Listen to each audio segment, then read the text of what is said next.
Santa Clarita, California. A fire that forced the evacuation of 50,000 people spread through canyons north of Los Angeles on Friday, jumping a freeway and threatening thousands of homes. Like the Kincade Fire, a blaze raging through the forests and vineyards of Northern California, the Tick Fire in Santa Clarita was driven by strong autumn winds. The authorities ordered all public schools in the Santa Clarita and San Fernando valleys to be closed on Friday, and the closing of a major freeway snarled rush-hour traffic.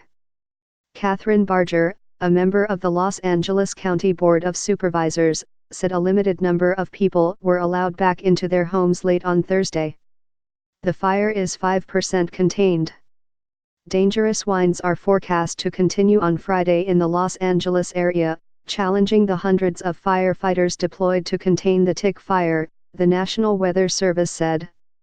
Winds in the mountains will have gusts between 50 and 60 miles per hour and relative humidity will remain in the single digits, said Kurt Kaplan, a meteorologist with the National Weather Service who covers the Los Angeles area.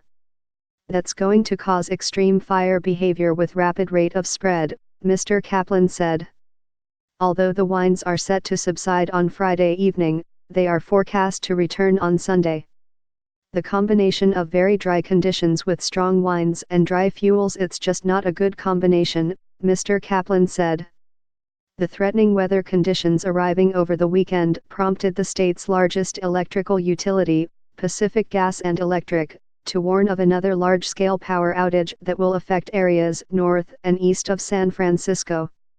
Peak fire season is far from over in California, but the wildfires this year have been less catastrophic as those of the past 2 years. Fewer than 300 structures have burned in wildfires so far this year compared with more than 23,000 in all of last year.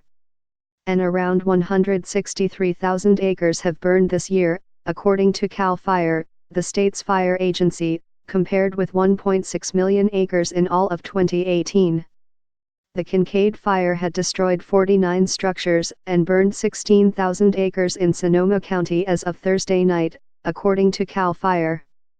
About 1,300 firefighters were battling the blaze, which was about 5% contained. Evacuation orders covered 2,000 people, according to the authorities in Sonoma County.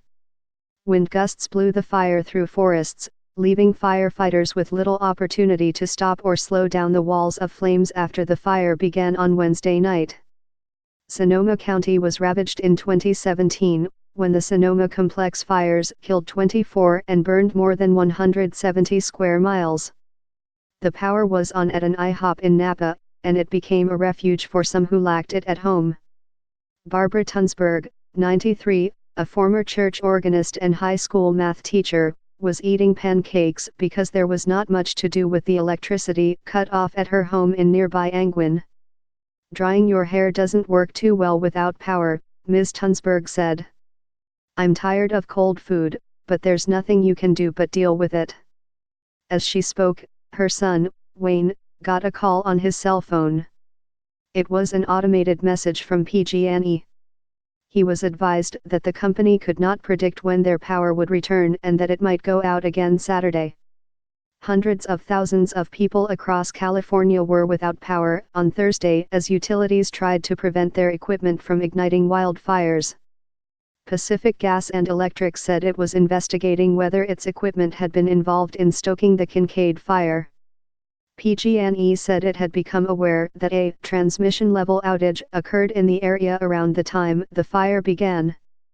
The Sonoma Valley is part of California's wine country, and the fire was threatening wineries as it jumped a highway and continued moving west on Thursday morning. Employees at the DeLoremeyer Winery in Geyserville were hopeful that it would escape damage, as it did in 2017, when the area was under a mandatory evacuation order for several days because of wildfires. We're feeling hopeful that it's blowing the other direction, said Katie Ambrosi, the marketing director for Wilson Artisan Wineries, which owns DeLoremeyer. Most of the winery's grapes have already been harvested, she said.